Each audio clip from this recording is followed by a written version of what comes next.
भाजपा नेता शुभेंदु अधिकारी ने 9 मई यानी आज पश्चिम बंगाल के मुख्यमंत्री के रूप में शपथ ली।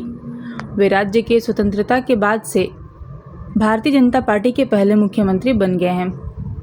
बता दें कि शुभेंदु अधिकारी ने कोलकाता के ब्रिगेड परेड ग्राउंड में आयोजित एक भव्य समारोह में शपथ ग्रहण की।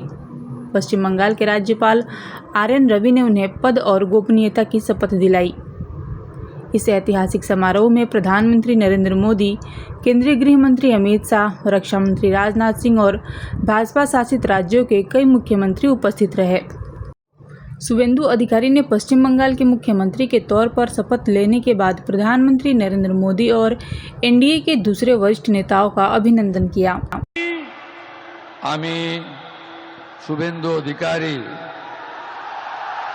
ঈশ্বরের নামে শপথ করিতেছি যে বিধি দ্বারা স্থাপিত ভারতের সংবিধানের প্রতি আমি অকৃত্রিম নিষ্ঠা ও আনুগত্য পোষণ করিব।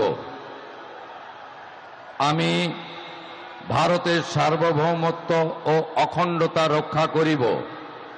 পশ্চিমবঙ্গ রাজ্যের মুখ্যমন্ত্রী রূপে আমার কর্তব্যসমূহ নিষ্ঠাপূর্বক এবং বিবেকসম্মতভাবে নির্বাহ করিব এবং ভয় বা পক্ষপাত, প্রীতি বা বিদ্বেষ রহিত হইয়া সকল শ্রেণীর জনগণের প্রতি সংবিধান ও বিধি অনুসারে ন্যায় আচরণ করিব।